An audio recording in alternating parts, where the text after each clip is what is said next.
Bonjour à tous, voici comment installer Splunk Enterprise.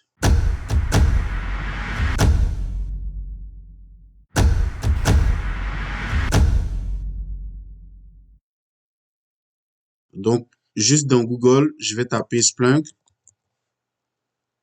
Alors, Enterprise, et en fait, la suggestion Splunk Enterprise Download, c'est ce qui va nous intéresser ici, puisqu'on traite de son installation. Je vais aller sur le lien qui me permet d'atterrir sur l'onglet ou la page d'installation que nous fournit l'éditeur.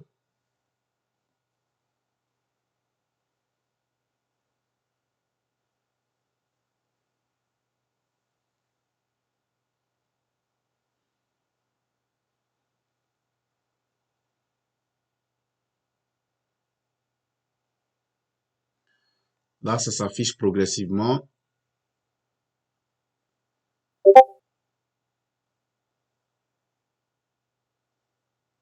Alors, effectivement, ici, ils vont vous demander un compte Splunk. Si vous n'en aviez pas, alors c'est le lieu effectivement de le créer en renseignant en fait tous ces champs, donc email, mot de passe, prénom, etc. Moi, j'ai déjà un compte chez Splunk. Alors, c'est un compte gratuit, donc vous pouvez le créer aussi également. Et donc, moi, j'ai déjà un compte, donc je vais directement en fait aller sur connexion.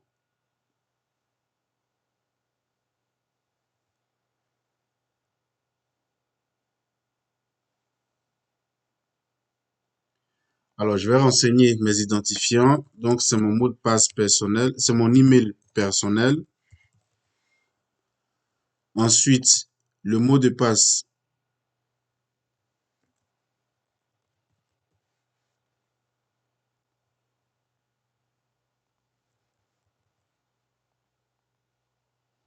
Je renseigne le mot de passe. Je fais donc connexion et je vais atterrir effectivement sur la page qui me permet de télécharger Splunk Enterprise. Donc, je vais le télécharger et ensuite l'installer sur mon système d'exploitation. Donc, je vais répondre en fait à ça. Select all square with stairs. Donc, je fais ça. Alors, NES, Motorcycles également. C'est juste pour se rassurer que je ne suis pas un robot. Alors, un peu en boucle. Là. Taxis. OK.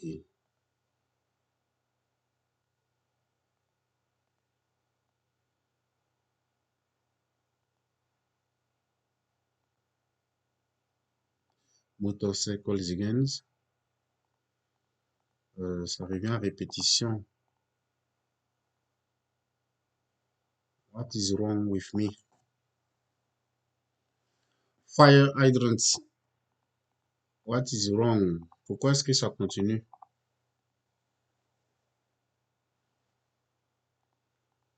Crosswalk, donc le passage piéton. Alors, on devait être bon. Non, il y a encore un qui reste. Une image. Alors, je pense qu'on est bon. Verify. Ok, c'est bon. Donc, je vais accéder à mon compte Splunk, mais en atterrissant directement sur le lien qui me permet de télécharger Splunk Enterprise.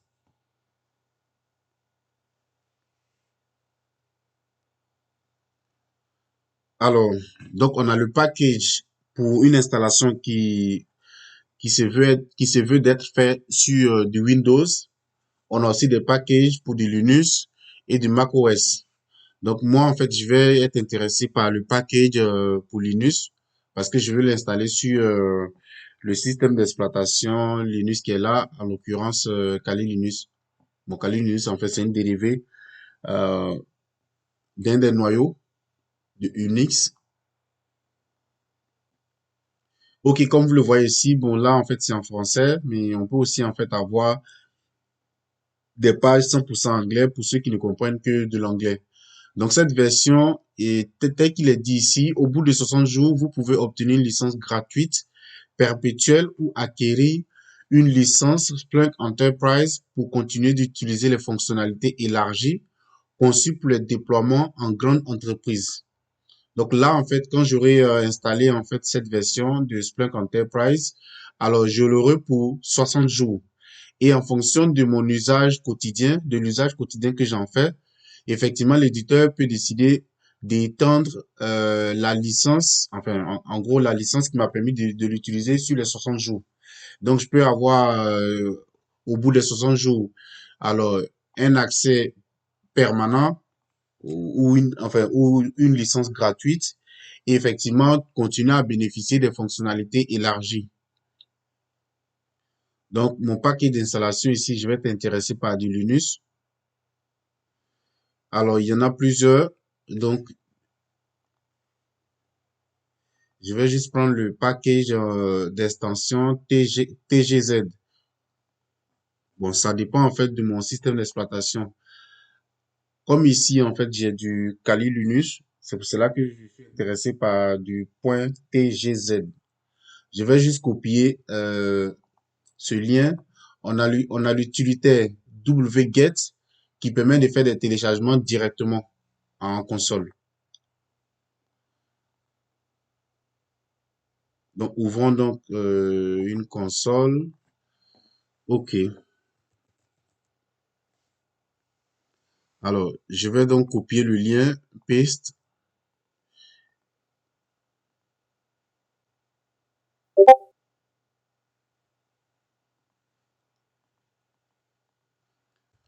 OK. Donc, je procède au téléchargement. Alors, en faisant juste entrer. Et comme vous le voyez, le téléchargement est en cours.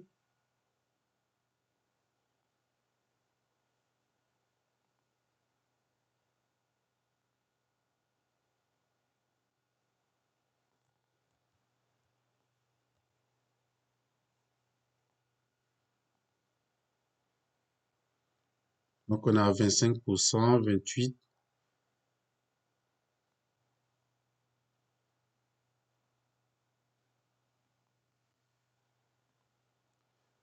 OK. Le téléchargement est fait. Alors, je vais juste taper LF. Et comme vous le voyez ici, on a le fichier Splunk 9.1.2 et d'extension .tgz. Ce que je vais faire, je vais le décompresser et l'installer et le placer dans le répertoire /opt. Alors, pour ce faire, je fais juste TAR. C'est l'utilitaire pour la décompression des fichiers.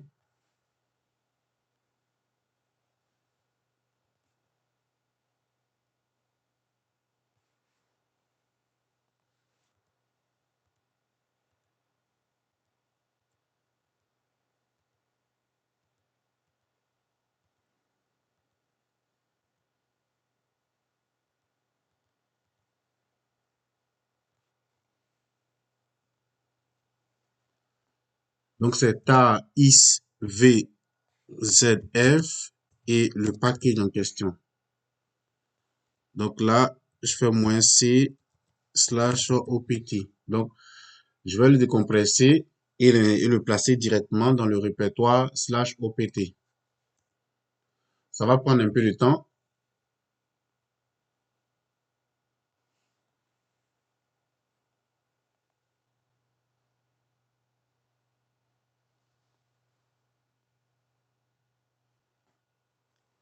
Bien, l'installation est terminée. Je vais juste vérifier. Du coup, je vais aller dans le dossier ou le répertoire OPT pour vérifier de la bonne installation. Donc, j'ai ici Splunk, effectivement. Donc, la commande est exactement exécutée. OK. Alors, ce que je vais faire, je vais créer un utilisateur add user. Je vais l'appeler Splunk.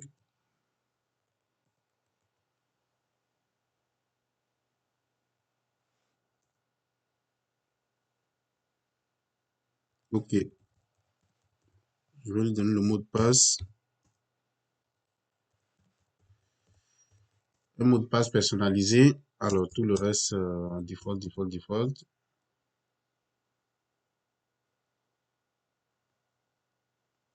Ok, ok. Donc, let's go back. Faites toujours ls. Alors, je vais voir les droits. Ici, donc, pour ce répertoire, je vais lui attribuer un honneur, c'est-à-dire un propriétaire.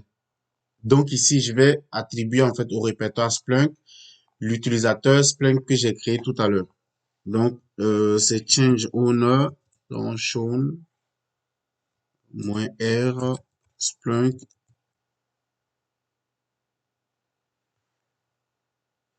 ok, dans Splunk, étoile. Dans shown, invalid user. Euh, j'ai fait peut-être une erreur. Should be, deux points.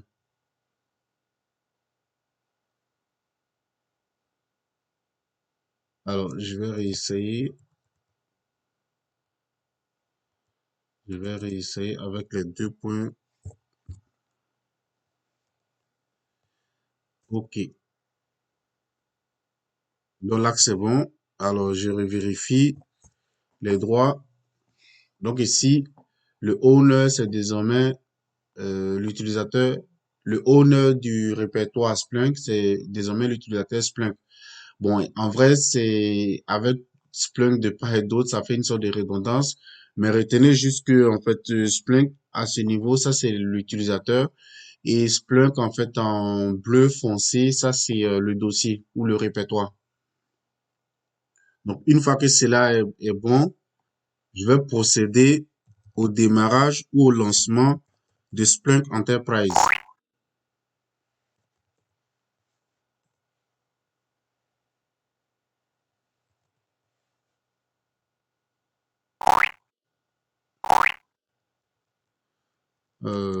Qu'est-ce qu'il me dit là? Alors, je suis dans CD, je suis déjà dans le dossier slash opt, dont je fais Splunk. Ok, CD, ls. Alors, le répertoire bin m'intéresse, donc je fais le coup euh, bin, bin, Splunk, Splunk, puis start. Ok, je vais juste accepter ça. Do you agree with this license? Yes.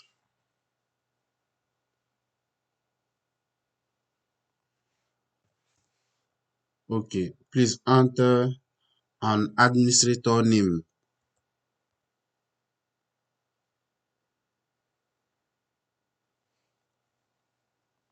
De l'administrateur, je vais l'appeler admin JM par exemple. Admin JM.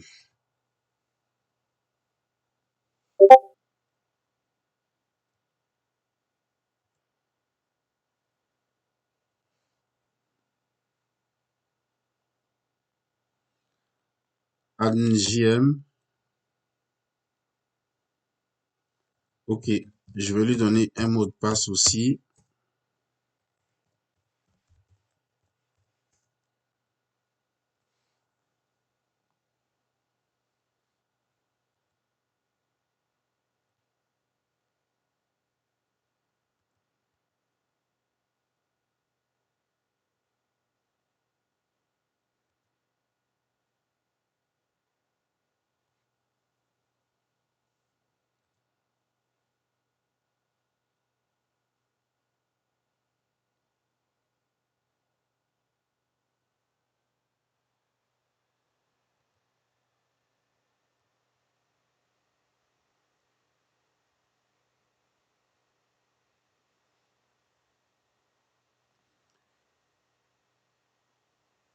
Donc ici, il me dit waiting for web server at.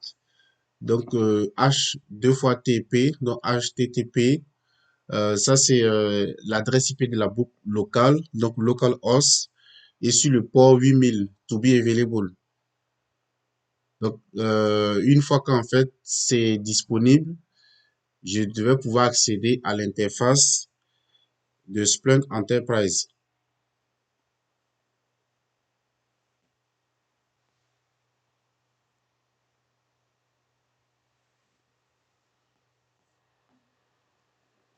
OK, donc là, on est prêt à accéder à notre interface web de Splunk Enterprise. Et c'est ce qui est mentionné ici.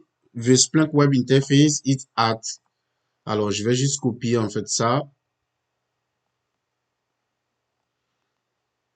Alors, si ça bloque, je pense que je vais procéder à l'ouverture du port 8000. Mais je vais d'abord tenter, puisque nous sommes sous Kali Linux. Normalement, le port ne devait pas être fermé. Je copie juste paste and go.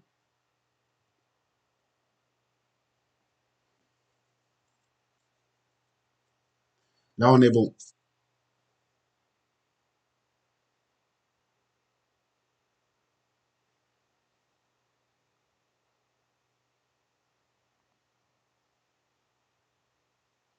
Bon, ça rame un peu, mais on est bon.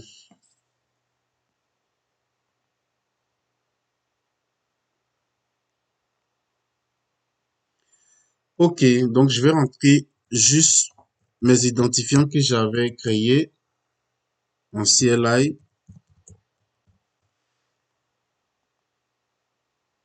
Donc, connexion. Bon, je ne vais pas sauvegarder mes identifiants dans le navigateur.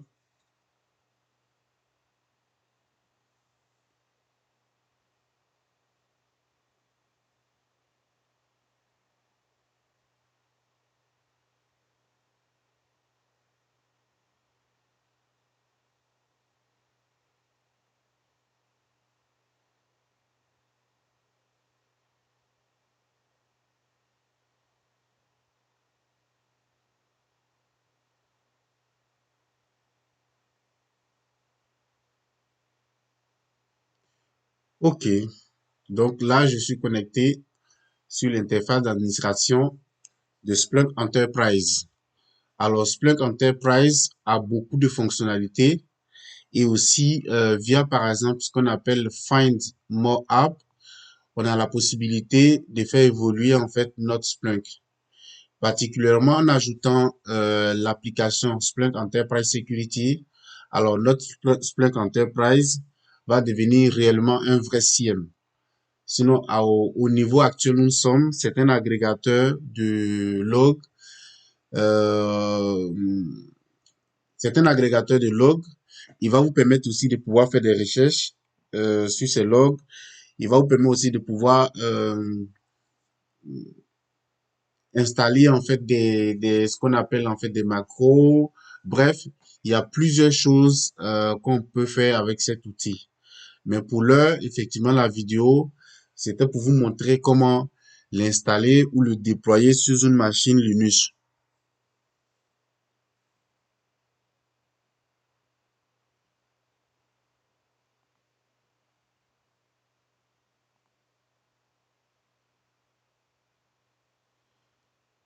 Donc, comme vous voyez ici, on a plusieurs apps qu'on peut installer pour étendre les fonctionnalités de notre application. Thank and see you next time.